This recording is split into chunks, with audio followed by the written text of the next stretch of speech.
saying, let me read to you from 1 Timothy chapter 2. Therefore I exhort, first of all, that supplications, prayers, intercessions, and giving of thanks be made for all men, for kings, and for all who are in authority, that we may lead a quiet and peaceable life in all godliness and reverence. For this is good and acceptable in the sight of God our Savior, who desires all men to be saved and to come to the knowledge of the truth. Heavenly Father, we thank you for your word. We thank you for this city of Wilmore. It's a privilege to live here.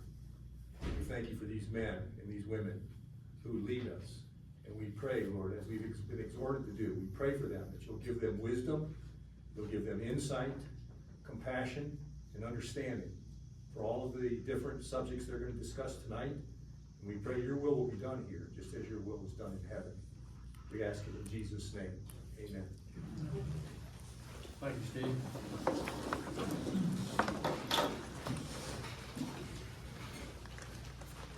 I have a brief presentation. Hunter, would you come up, please? A few weeks ago, Hunter was not able to be with us. We got bumped for the president, the White House in Washington, D.C. And so he wasn't here to receive his key to the city. So tonight, on behalf of your Wilmore City Council, I would like to present to you your key to the city for your project and your initiative. And then I would like for you to tell us why you weren't here. All right, get the seat right there.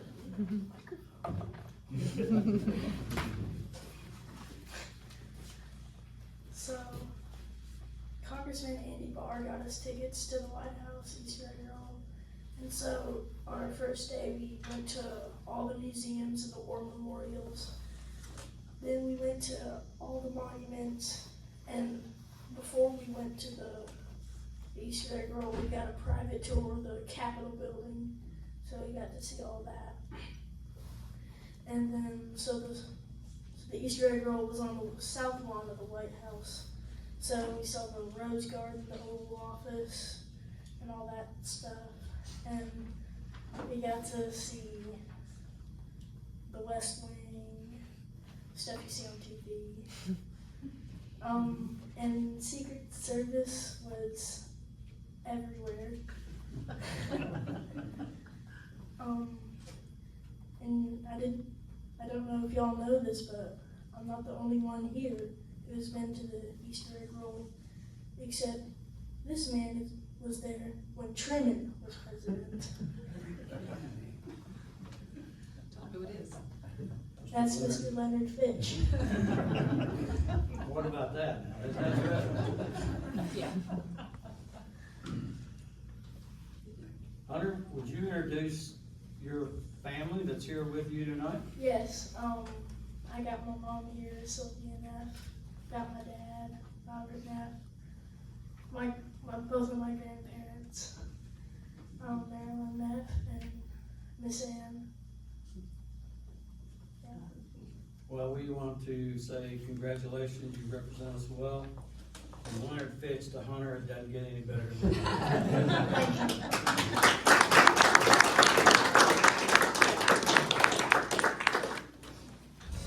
And until your story came out in the paper, I've known Leonard for 69 years, but he never told me the story of him and Truman in the White House.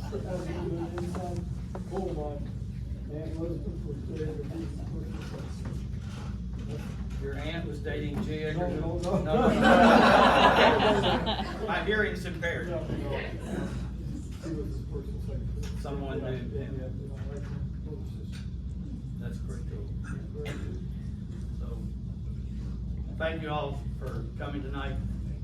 Thank you very much. Leonard, I was apologizing for not being in the store for 5 days when we were in DC, and I told him where we were, and he lit up like a Christmas tree. We had been to the Easter egg roll. And I want Thank you.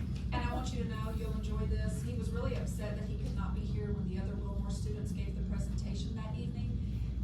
Literally at the time of the presentation, he was at the White House, and he wanted to know, because the Easter egg roll was on Easter Monday, and he wanted to know if he could Skype and be here with you guys from Skype. And I said, you're not Skyping from the White House.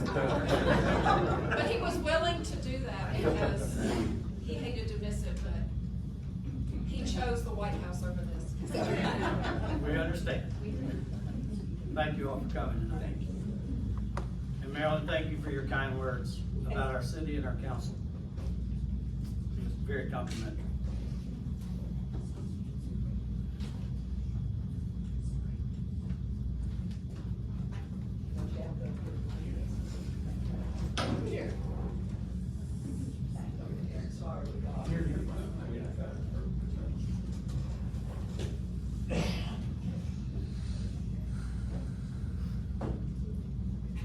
Thank you, Robin.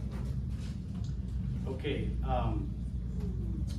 approval of the minutes, May 19th. So moved. All in favor, please indicate by aye. Any opposed?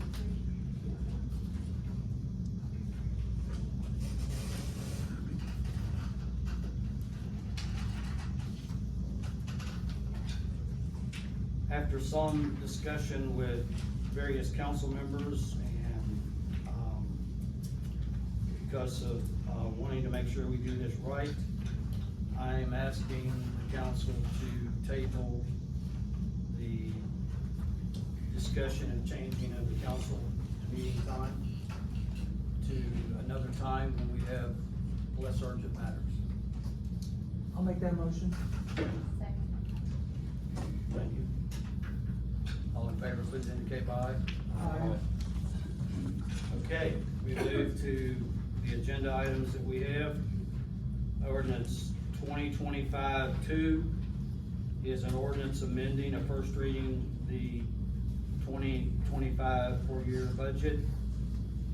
You had a copy of that circulated to you. Is there any discussion? Well, we're not ready for discussion. We haven't had a motion yet. So moved. Thank you. Thank you. Is there discussion of the ordinance 2025-2 amending the year 24 through July through June of 25? Any discussion? I just wanted to note that the only thing that's changed a little bit since the last time we've spoken about it is I did get the, implementation costs for that, upgrade of our software. And it's on the sheet that has everything listed out. It's $57,000 is the total with the annual cost plus the implementation cost. And I talked to, project manager today, and he said if that was an issue, that we could actually break the implementation cost of $48,000, I think it's 48,000 into 2 years if we wanted to, because they wanna work with us. And so they said if the 48,000 was an issue, that we could break that into pay half of it one fiscal year and the other half of the second fiscal year. Is that on the 26 or on the amended 25? It's on the 26, because we wouldn't even probably get started until sometime in the fall. Okay, so it would impact. Doesn't impact this what we're Oh, are we looking doing at. the amended? Is that what, oh, I'm sorry, yeah, sorry. Okay, right. We're getting We're there. already ahead. Any other discussion? Question, all in favor of approval of the first reading, please indicate by aye. Aye. Any opposed? Thank you, council. Okay, next item is, 2025-3, an ordinance proposing the 25-26 budget, which Lori's already given you some input. Move for adoption, or first reading rather. Thank you. Is there any discussion of the motion? So, were there any, were those changes made? That was.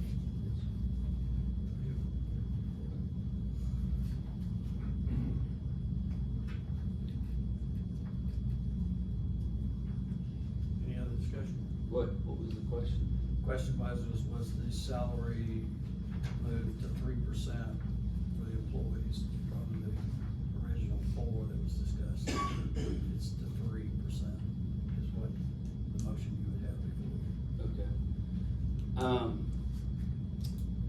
And, we had, I don't know if it's part of this discussion or not, but there was some, what level, is there an increase in this budget on tap fees, impact fees? That would be a separate ordinance, and I would bring that to you at the next meeting. So we don't know what our revenue will be. Well, we Oh, don't, no, we I'm don't sorry, budget for- tap fees, that's different. we don't budget for tap fees or impact fees because that's completely dependent Well, on. maybe the I was bill. seeing, we were also looking, I'm sorry, you continue. Rate increase is in this budget of The 5%. 2% to 5% for sewer Yeah, and water. the sewer, water and sewer increases are at 5% in this budget. We had talked about, tap fees and impact fees being increased, but we don't budget for those items because they're completely dependent on new bills. So we can't really predict revenue for that, so they're not part of the revenue in this budget, just because we don't. But the new meters are. New meters, Installation. The water expense, meters. the expense of the new meters. Yeah. The expense of the new meters are in this budget, yes. That's A percentage of the new meters, not all the new About meters. 800, I believe. All right, Jeff? This was for 840 meters at a cost of 300 per meter for a total cost of 252,000.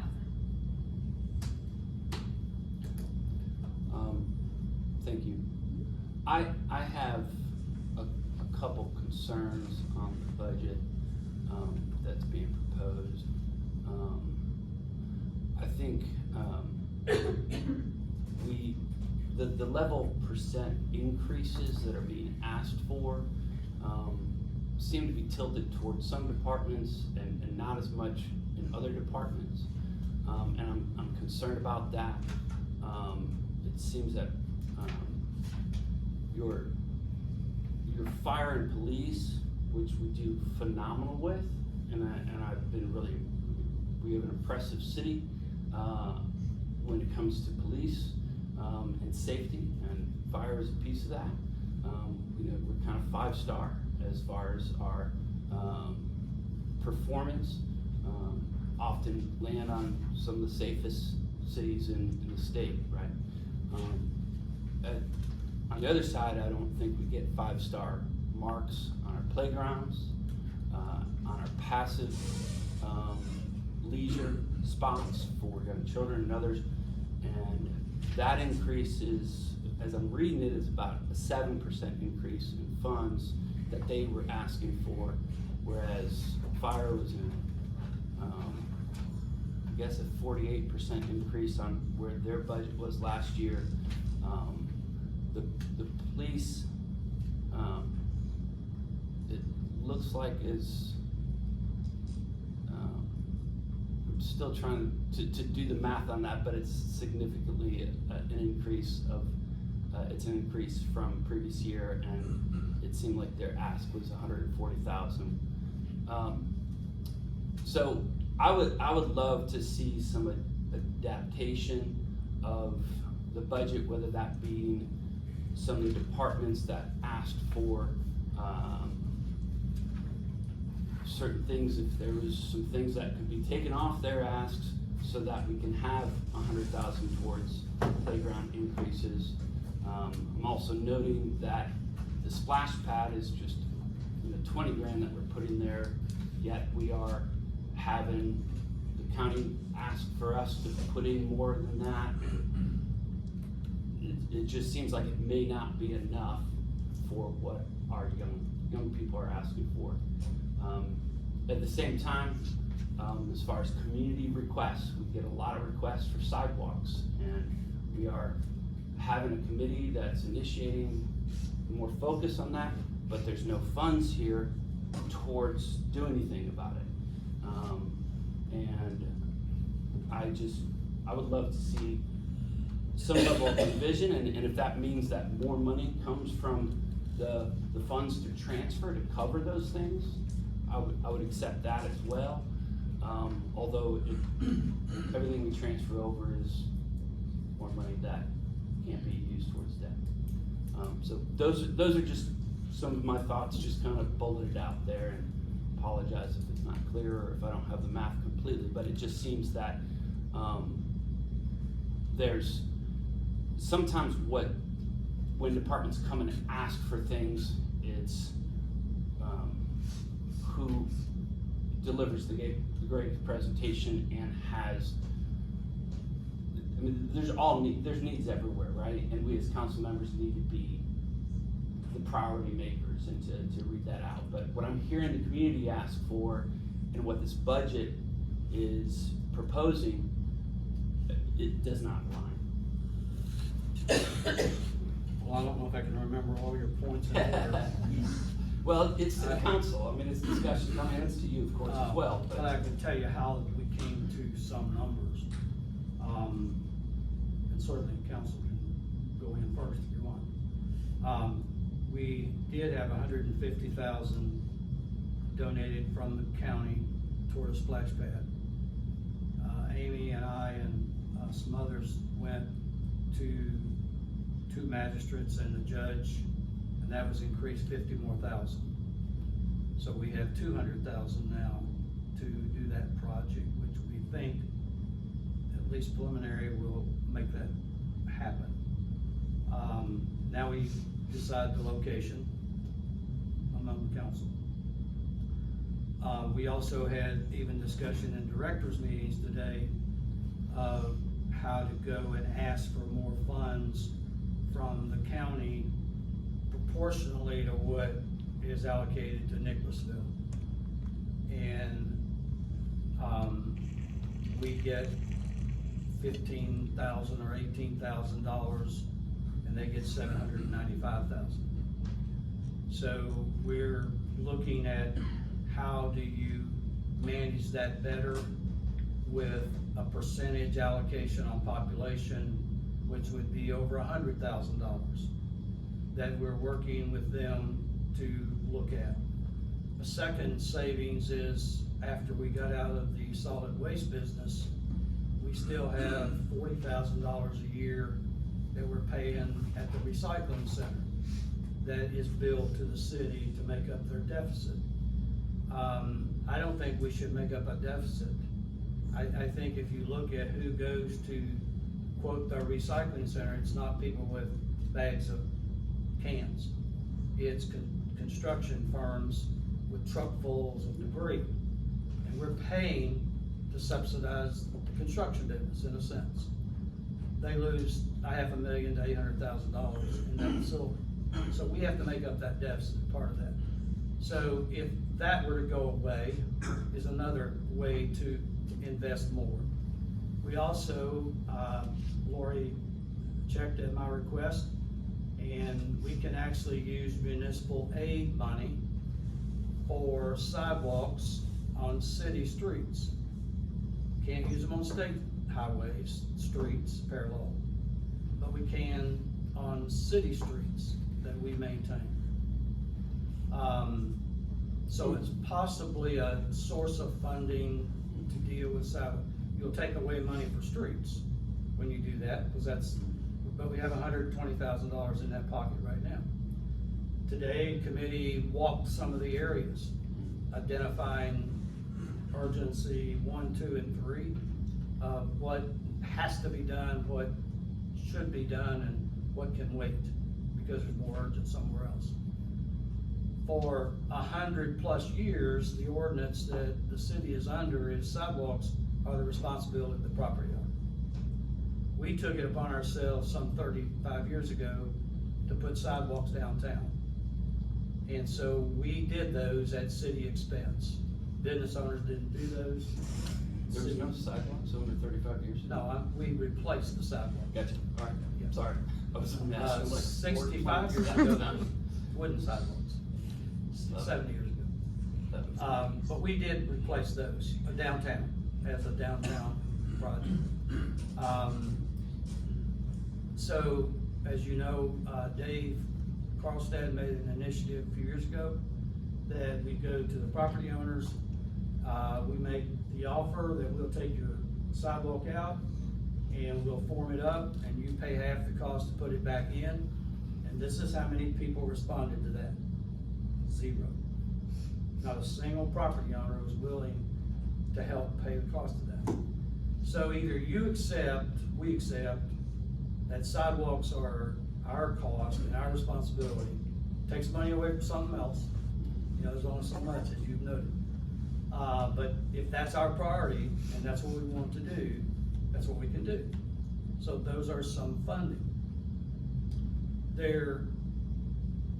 We're looking at other areas of savings within the budget, and our directors meet every Monday, and those are what we talk about. The reason I can project of why the budget's so heavy in water and sewer is we're the farthest behind in water and sewer. Those are the only enterprise accounts we have. Those are what pays the bills, basically. And so if we got a water meter there that's 20 years old, that's not turning very well, they always go slow. You're using the water, we're producing the water, we're paying to produce the water, but you're not paying the full price for the water. So instead of raising the rates for enough to make that happen, fix the meters and charge the people that are actually using them. So that's a strong initiative to put water meters in that are less than 20 years old, as the goal is to get them all under 20 years of age, and hopefully about 10 years of age, because they begin to go, here's the experts back here, but slow at 8, 10, 12 years. I think they're nodding yes, and sometimes quit at 15 or 20. So fixing those, fixing things that we have not dealt with just because we didn't want to deal with them. They were too expensive. Water and sewer projects are millions, but they have to be dealt with. But if you look at the budget, the largest way that we produce income in the city is from water and sewer revenues. And so that is high. As far as the budget for fire, it's probably our least funded department in the city. So if you take the fire truck out, it's the least funded. So there is some big catch up there, and a lot of different areas. And it is about 48%, but it was a very low budget to start with. As far as the police, theirs is gonna be the least percentage-wise, even though they got 140,000, because it's the largest department of expenses. So it's a department that costs It's 125,000. about 40% of the total budget. So, as far as I know, there was 2 cars and those are to replace the oldest cars to cut down on maintenance. So, we tried really hard to do what we had to do. We did not fund any replacement of playgrounds because we felt like we've got a big project on our hands with building a new playground, a splash pad, and that's our initiative this year. But we're not putting any money, we're just putting 20,000 towards that. That's right. Okay. Plus, some in here, Centennial repaving some areas. So those are lesser, amounts in those departments. But hopefully we can capture some money from our governments, county government, to infuse into that directly into recreation. I don't know if I missed them or not. Council. We'd love to hear how other council members feel around the budget as well, so continue the discussion. So I guess my question to you is, you're asking about the 100,000 that the class asked, right, for the new. Correct, toward the playgrounds. As far as I know. Yeah, I think Harold has been able to point to funds to take care of sidewalks. I don't know if that's maybe that municipal aid is, but it sounds, those were my 2 concerns, sidewalks and playgrounds, and making sure that they were in this budget. Harold, it sounds like there's $140,000 towards sidewalks, or is that split between sidewalks and streets kind of? That would mean no street paving if you did that. Okay. We also use that municipal road aid to buy salt, so if we have to buy a lot of salt, that typically comes out of that account too, so. And it's not really any more money this year than it ever has been in the past. It's a little It's bit more. considerably more. Yeah. Oh, is it? Yeah, I Okay. think it's Because I know really- that, It was about 80 to 90,000 in years past. It's 140 coming in this year. okay, so we have an additional, we haven't been able to do much with sidewalks with the 80 to 90,000 that we normally get, so. You're gonna have to pass an ordinance though, that it's a responsibility of the council and not the homeowner. Because right now, it's still the homeowner's responsibility. Now, like seminary just last month replaced North Maple. They paid for it. There's sidewalks that run parallel to their property. University replaces their own sidewalks. So it'll be a shift to say we take that on. Yeah, and it's not just a one-time, It's yours forever. fix, it's now, this is what it is. Yeah. Um, And what you have is 80 to 100-year-old sidewalks in a lot of the town. You know, Woods Point's, some of those are in need of repair, but very little in Talbot needs repair, you know, of the sidewalks. So you're basically talking about Main Street, Lexington Avenue, some of the older parts of town.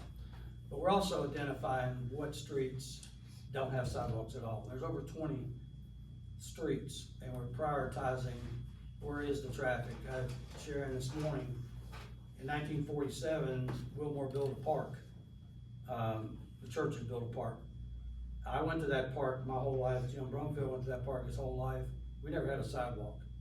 And that was the park in town, the only park in town for about 40 years. Yeah, but with all the horse-drawn carriages, there wasn't too much There wasn't- traffic. There was not a lot of cars. Driving much faster than. Jim, I apologize for interrupting, No, that's. I was responding to you, Give me a little time. but it- Keep on talking. yeah, just to We're kind trying of, to find something. to clarify then, it sounds like there's about 40 extra thousand that may or may not be enough to fix some, I don't know, some sidewalks. I'm sure it's probably, I don't know, 5,000 gets you a block, or, no, 5,000 probably gets you 10 feet then, I don't know. No, it does better than that. And Jeff's working on cost on those, and, partly you need to have so many at a time, so, you know, you have the minimum of the trucks, so you can't just pour one block. You gotta, as you go around New Circle Road, you'll see they'll tear out 2 or 3 miles and, of sections, not the whole time, the whole thing. And they'll come back and pour all those at once. So they'll just have gravel in those sidewalks for weeks sometimes. We got some areas that are basically gravel now. So to answer your question, Jim, primarily I'm asking to look harder at this budget and see what level we can fund our playground improvements this year and not put it into future improvements. So that's my priority. If there's more room for sidewalks, fabulous, or more dollars there, because 40,000 is limited, but definitely sounds like it would be a good start for us. Well, so as far as I know, if I correctly remember, basically everything that was asked for from the staff is in the budget. There's nothing to reflect that. So, you know, I'm not saying that we shouldn't do $100,000 for a playground. I'm saying that if that $100,000 was important, is, I'm gonna sound like it's not important. It is important. Let me just get out. It is important. So whatever I say, parks are important. But I think that came like a month before, like last month, when they came. April. So, a month and a half ago. So, it would seem to me that if department heads, which we depend upon, because we don't run the government, oversee it,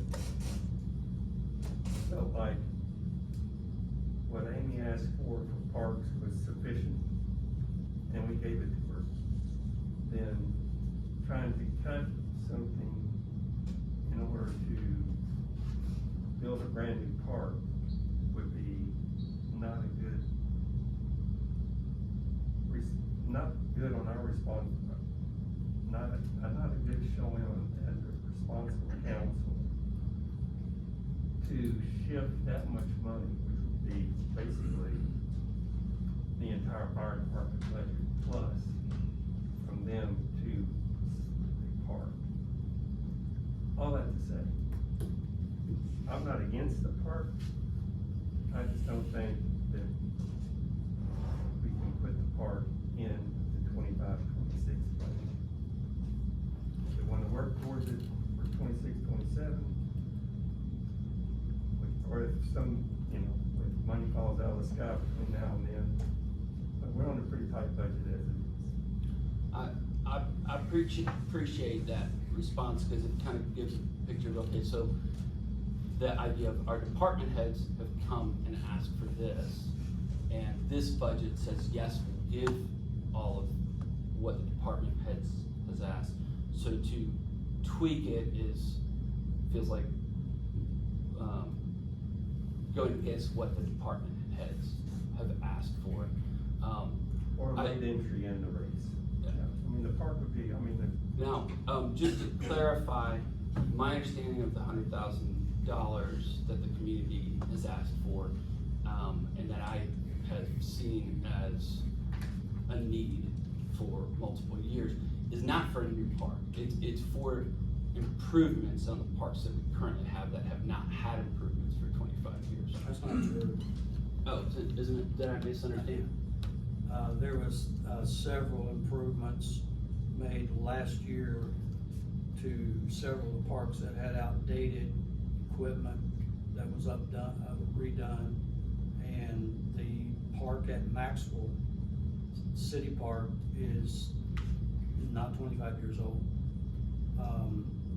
25-year-old parks are not ancient. They're not new, but they're not ancient.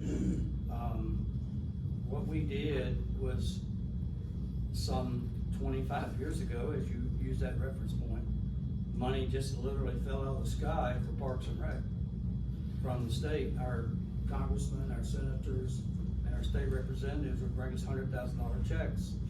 And ICTUS gave us $200,000 checks, and we built parks. And we didn't budget money from the city to build parks 25 years ago. This money came from state money. It was not city money. We've been very tight on city money going into parks. I agree with you. I think you continue to upgrade the parks you have, not build new parks until you upgrade all the parks you have. And so I totally agree with you. And I'm a Parks and Rec person. I paid my salary for 50 years doing Parks and Rec, and Amy was one of my students.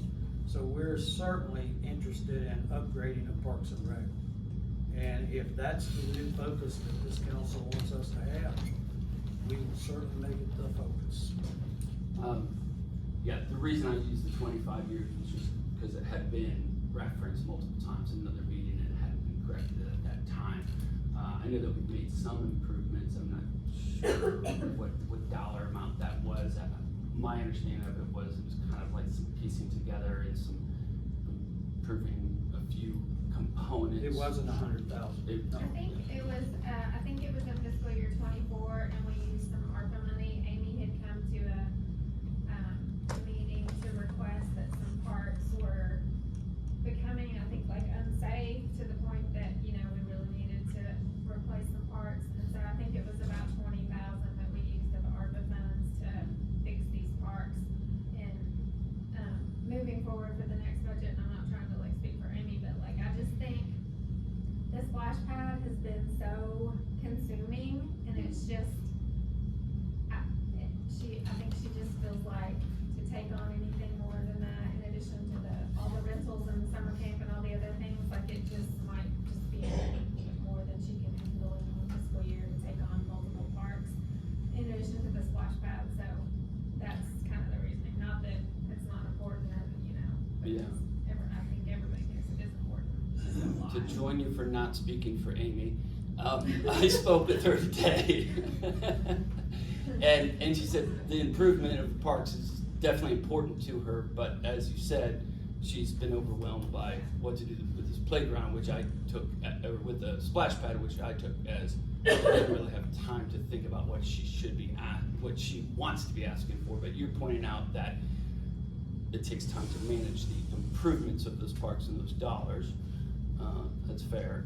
And just to speak for myself. Yeah, come on, I thought I was doing a great job. I did put that request in, and I thought it was pretty clear about going forward with the next budget, the 26-27 budget, that we need to get on some kind of a rotational cycle with beginning to do some updates and upgrades and things. Yeah, so at the bottom under future requests, it says,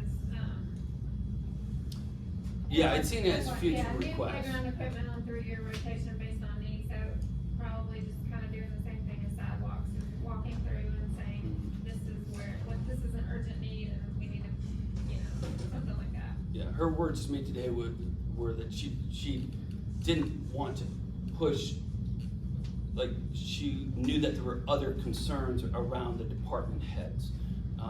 And so, each department head is asking for dollars, and is it a matter of, the questions, is my stuff that I need, my department needs, more important than what that department needs? Well, sometimes it's clearly that they have a judge of what's more important. Sometimes it's a matter of who is able to boldly ask for those dollars. She asked for those dollars, but she was asking for it in the future. So it's an ask, but not on this budget. So I'm asking that it get on this budget, whether that come from a transfer of funds, if it doesn't need to be taken, if we don't take it from those other departments. In our budget discussions that we had several meetings, we asked, the directors are here, and we asked them what are your wants and your needs. And literally this budget was all needs. There were no, I want this, but I don't really need it, so just FYI. And I trust the directors, just like Jim, I mean, they run the city, they know, they're frugal, and so, if that helps you any at all, so these are. I was in the meeting, I understand. And this Any other, bud- I'm sorry, go ahead. This budget's $1 million more than last year's budget, is that, am I correct? This budget also had, At least. it has 600, some of it, like if you're just looking at the total, like it's got 750,000 in CDBG money and 600,000 from the state for the sewer main project. So, it is more, but it's not all of the dollars coming directly from the city of Wilmore. It's a lot of great money too.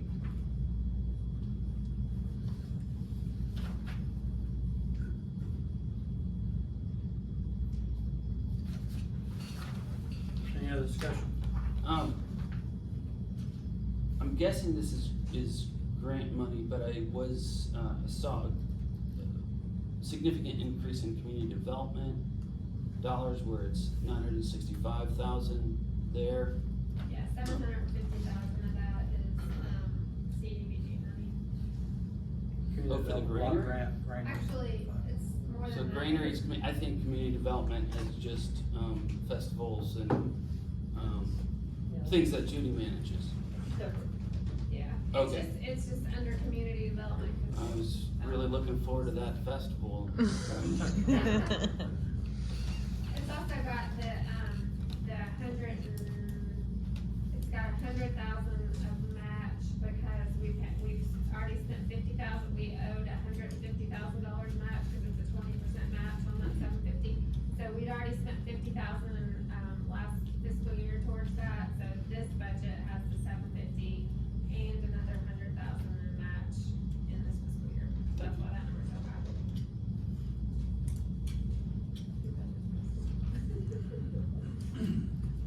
Any other discussion? Call for question, first reading, all in favor, please indicate by aye. Aye. Opposed? Nay. Nay? Noted? Okay, thank you, council.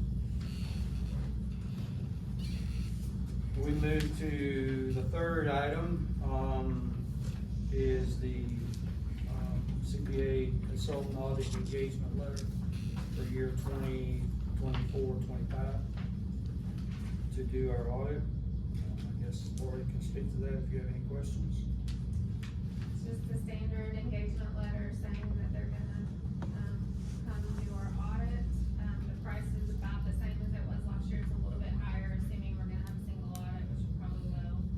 And actually, we probably won't, because the CDBG funds are getting pushed into the next fiscal year, so we probably will not have a single audit. And they're coming in 2 weeks, assuming that letter gets signed for preliminary audit work. Then we approve the engagement letter for the 24-25 budget, audit. Second. Thank you, thank you. All in favor, please indicate by aye. Aye. Opposed?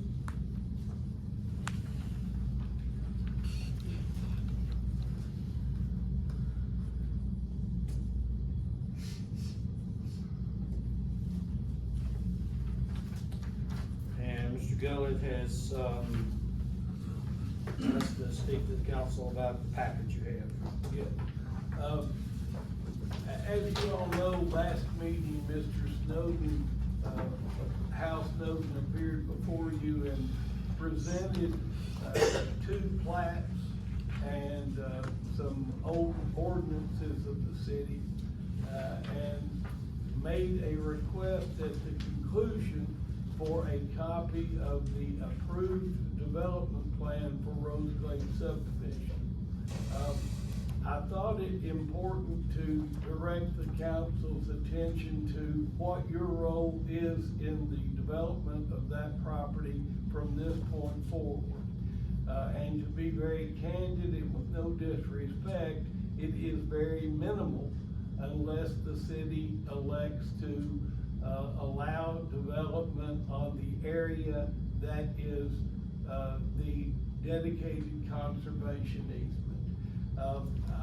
What I got you from the file, and this is the last of a number of lawsuits filed by Mr. Snowden against the city. And this was filed, some of you will remember, in 2016, he gave a presentation to the council. He had a landscape architect and his architectural engineer and others present what he thought to be an upgrade to the Rose Glade Farm. Basically, he wanted to switch the development from the top of the farm to the bottom of the farm.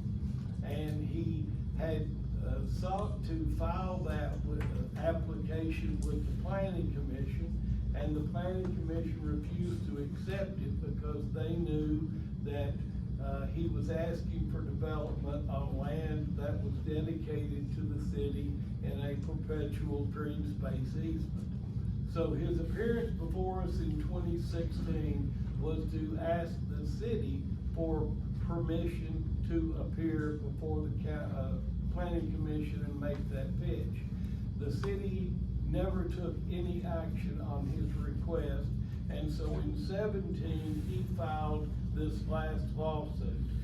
It's kind of interesting, and you'll see in these procedural histories, in these judgments and so forth. Initially, Judge Darty, the only time, to my knowledge, he's ever ruled against the city, but he ruled against the city and he declared the conservation easement to be invalid, based upon the fact that when it was recorded, there were 3 exhibits that the document referred to that for some reason did not get recorded as well.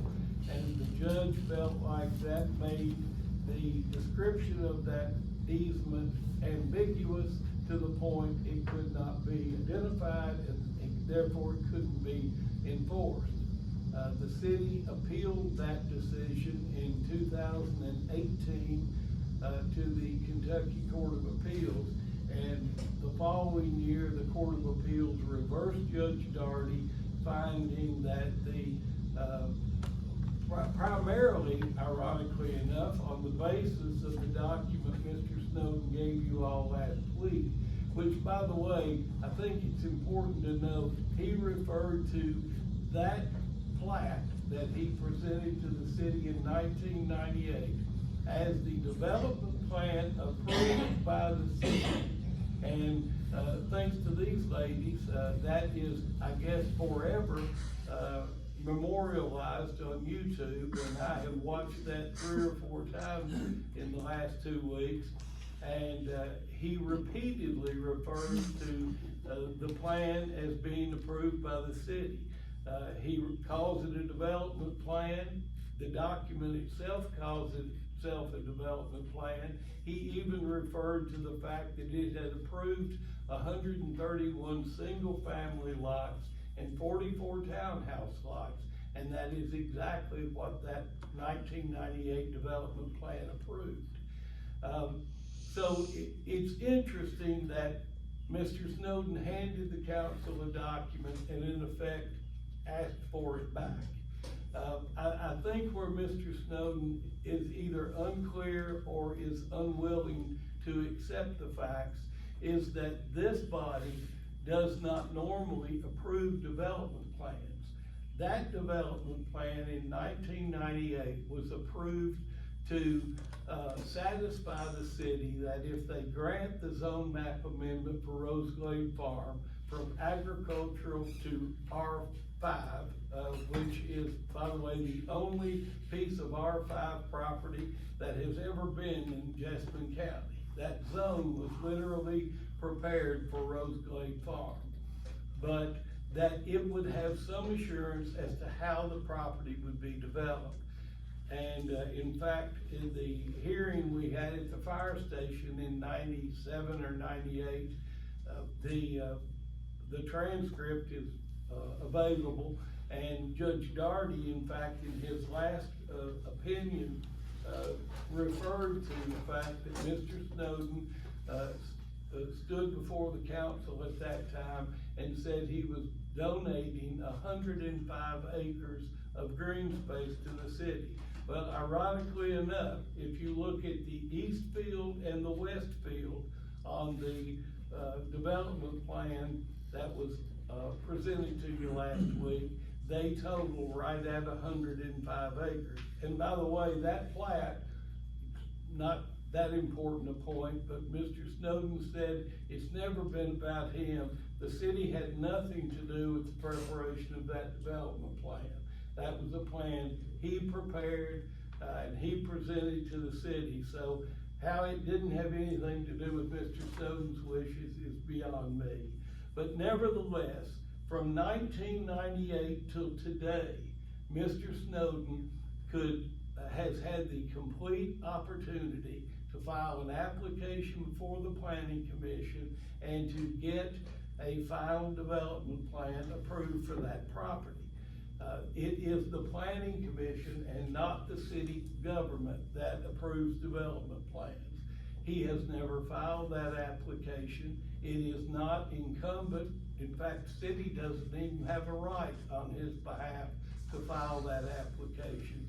But in my opinion, going forward, the only action that this council could take relative to the property known as Roseglade Farm is if the city wanted to allow development that encroached on either the east field or the west field, i.e. the dedicated green space. And if you did and the motion passed, then Mr. Snowden would have the right, to the extent of that motion, to present whatever he chose to present before the Planning Commission. And if it required a zone change, if it was an R5 development, it would not come back to the city in any way. The only way it would ever come back to the city it would be if he proposed a zone change from R5, the rural transitional zone, to some other residential designation. Then You all are the final deciders of zone map amendments. I want to end with one last thing, and that is the other plan that you all were presented last week, you all have seen before. That is the plan that I call the Dr. Ford plan. The mayor and I met with Dr. Ford, the veterinarian, and his attorney in our office. And they pitched that to us, and we told them we would let the council be made aware of it. You all were made aware of it in a meeting of this body, and you have taken no action on it. So at this point in time, unless the city moves to retract some or all of the conservation easement, there is no action whatsoever that the Wilmore City Council can or should take vis-a-vis Rose Clay Farm. And if you will look, the amended judgment, Judge Darty rendered his first judgment in March of 22. My son and I did not like that judgment because he had failed to make reference to our evidentiary hearing in which the mayor and the chairman of the planning commission testified, and the exhibits we tendered. So we didn't think it went into enough detail. We filed what's called a motion to alter, amend, or vacate, and the court granted that. And the interesting thing was that evidently the clerk misplaced that file, and so the judge didn't have it months later when he put his order together. But if you look at the amended judgment that he filed and the final judgment of the order affirming by the Kentucky Court of Appeals entered December the 5th of 2023, you will see the myriad of legal arguments and legal theories that Mr. Snowden and his various counsel have used in this case to thwart the conservation easement, and you will see that without question, the east field and the west field is the conservation easement dedicated to the city of Wilmore. All the area in between, Mr. Snowden can develop that according to the R5 rural transitional zone any way that he can convince the planning commission it should be developed. He can't go outside those boundaries unless this council takes that action. Thank you, that's very informative. Got a little bit more history than I had on. The Ford plan had like equestrian, or a veterinarian. No, that was the original Ford plan. Okay. That's what he wanted to do.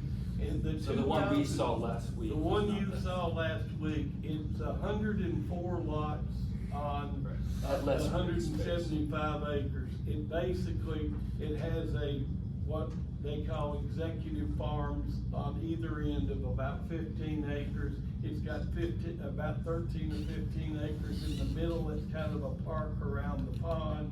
And then it had 102 1-acre tracts. So, and Mr. Snowden did accurately describe it in regards to the construction. It was the expectation of Dr. Ford that these would be $1 million plus homes, but to be perfectly honest, on an acre lot in Jessamine County, that's about all that's built these days.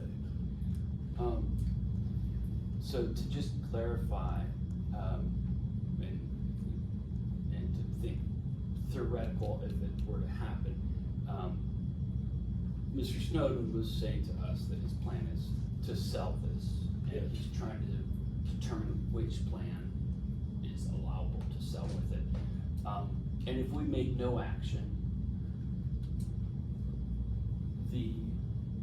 and a new buyer came in and said, I don't like this original plan that was presented in '98 and stuff, but I'm fine with the green space amount of 105 acres and where that 105 105 acre green space is located, would not change. I just don't want this layout of homes, this amount of small, I think it's like some townhouses in there, kind of just like, and if they said, you know what, we're just gonna do 1 acre lots, we'll do less homes, and it'll be in this same area, that wouldn't need to come back to the city to approve? It probably would, because, well, I know it would, because that would not fit within the R5, and I apologize, I'm not an expert on it, I haven't read it in years, but it requires various densities, in that development.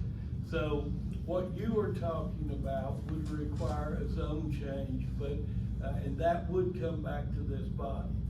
But, I really think what you are proposing is probably not very economically feasible. If you figure, you've got a 175 acre farm that's gonna be purchased, 105 acres is off the table automatically.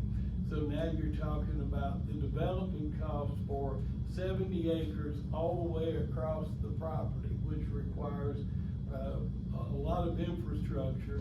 And then you're not gonna get 70 lots out of that patch. I don't know how many you get, you might get 40, you might get 50. Obviously, different engineers would come up with different configurations, but when you're talking about squeezing 1 acre lots into that development, you might not be able to get that many. And I'm not a realtor, but I've got to think that, Rose Glade Farm is a multi-million-dollar piece of property. Even with this restriction? Well, obviously the restriction, certainly without the restriction, it's a Sure, it's still multi, but, I mean, once you put But- this restriction on it, and if we're a council that cares about adding homes, Right. for our community while maintaining green space, it's interesting. But either way, whoever buys it's still gonna need to come back to us. If you changed it to 1 acre lots, yes, they would have to. Oh, come back. they could have similar density, keep the green space. Right, they Just change they could move some streets tweaking. or tweak it, and you all will never see it again. But remember, you have, half of the members of the commission are appointees of the council. So you don't have, one of them's in this room, so you're not powerless. I mean, you can, the good thing about planning commissions, they're not like courts. There's nothing improper, in you letting your planning commission members know, what the city feels about an issue. It's not like ex parteing the judge. But I feel, given the history of, this property and its 3 decades of litigation, that the planning commission is probably going to be quite mindful, and its unique position in the city. I mean, although the whole Forest Creek annexation kind of changed it from being the true gateway into the city, but for practical purposes now, 25 years later, it still is. I mean, and the interesting thing is, I think whatever is developed on,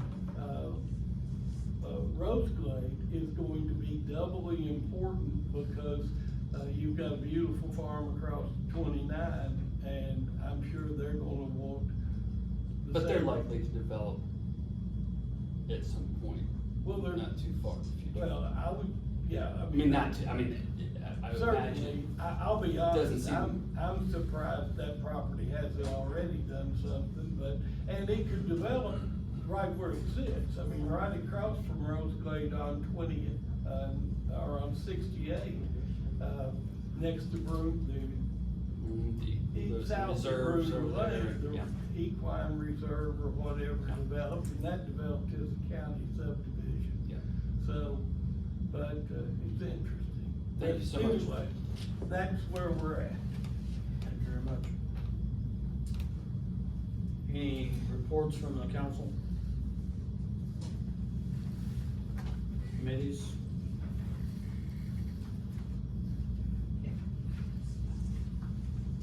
Any comments from the floor? Becca Burton, local resident. One, I'd like to thank the council very much for tabling the discussion on moving the city council meeting time. I really appreciate it, and I know there's a lot of your constituents that appreciate that as well. And hopefully within that tabling, you were able to find maybe some flex time for department heads within that, so they don't always have to be here. Secondly, I would love, I really appreciated Mr. Councilman Brumfield's description and understanding on the council listening during budget season to their department heads. The department heads were hired because they're skilled, they're knowledgeable, they have a love for the community, and they hear public comment sometimes, they deal with citizens, but also that's not what they were hired to do. They do it gracefully and they are wonderful. Our public works department has fielded requests to paint a soccer field at the thing, or at Centennial Park. Our Parks and Rec department has listened to citizens in creating more opportunities for rec leagues, and very well appreciated. But as council members, you guys are the ones that we elected as citizens to listen to our voices, and we elected you to hear the voices of your constituents. Not just, all right, great, we think you're cool, sit on the council and let's just only trust in our department heads. So I would encourage you, as you're looking at this budget for the upcoming year, which yes, it was brought, the playground request was brought during open budget season in April, and that gives a fair amount of time, in my opinion, and I could be off, but I believe a fair amount of time to consider options from your constituents and from your department heads.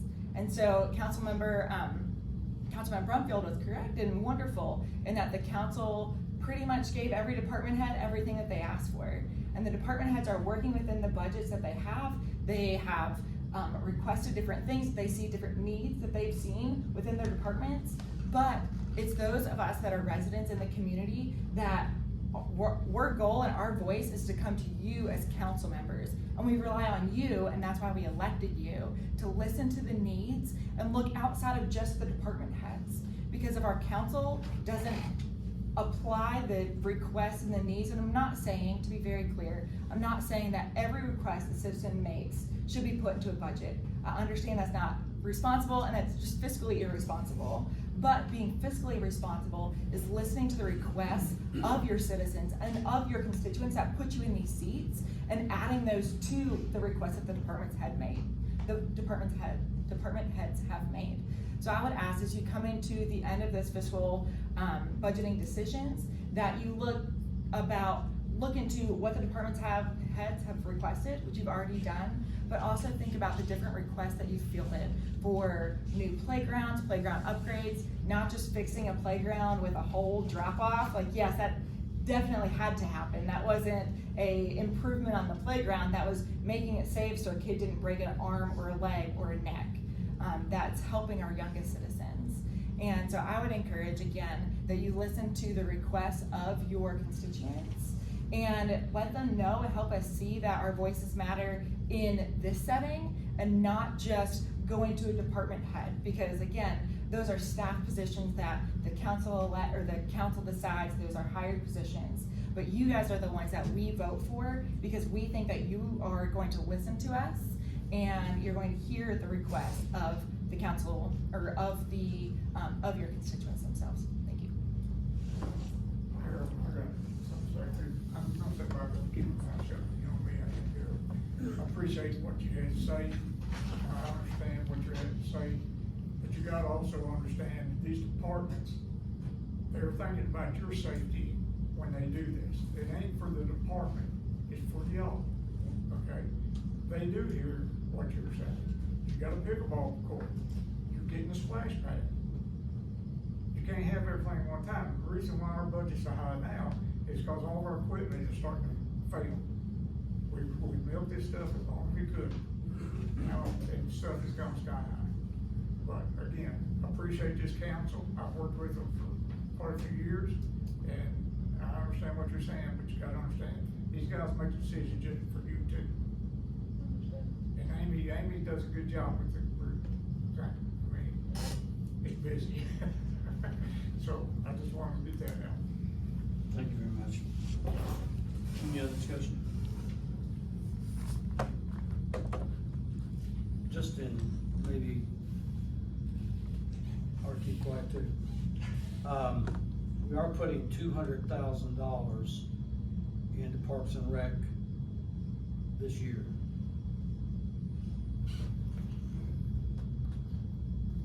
If you build a splash pad, it's $200,000 of new money.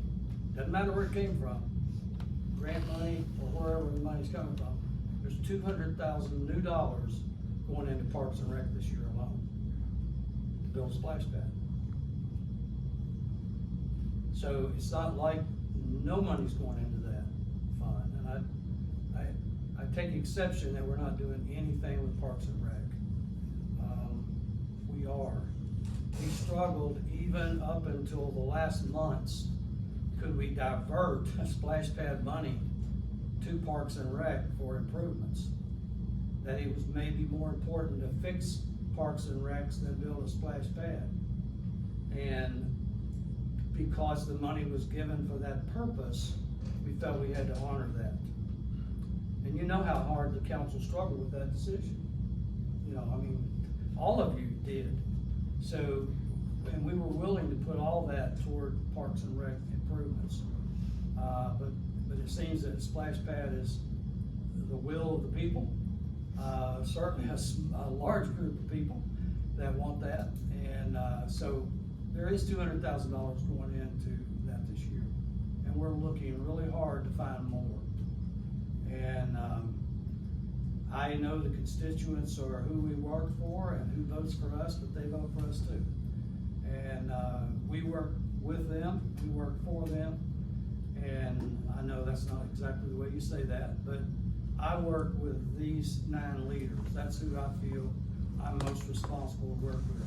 My job is to administrate the city, and I depend heavily upon the expertise of people that have done it for 30 and 40 and 50 years sometimes, and what they need. So, but I do think what you say is important, and I think the people feel that's important, and we're listening.